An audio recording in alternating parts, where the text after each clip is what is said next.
1º de julho é Dia Internacional do Reggae. Todo ano eu trago um conteúdo falando sobre essa data, o porquê dela e tudo mais. Mas esse ano existe uma mensagem muito mais urgente, que é muito mais importante para todos aqueles que consideram esse legado, essa escola musical, essa história.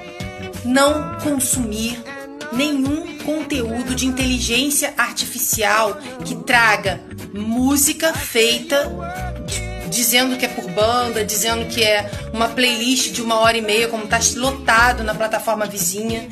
Aqui, o que eu já vi muito foi web rádios, perfis dark, né, que são perfis que não aparecem quem é o criador de conteúdo, que diz que é um entusiasta, que está fazendo muito pela cena, e quando você vê um monte de conteúdo de inteligência artificial dizendo Bob Marley cantando com Kurt Cobain do Nirvana, Bob Marley cantando, tudo manipulação. Não consumir isso é a melhor forma de homenagear o reggae.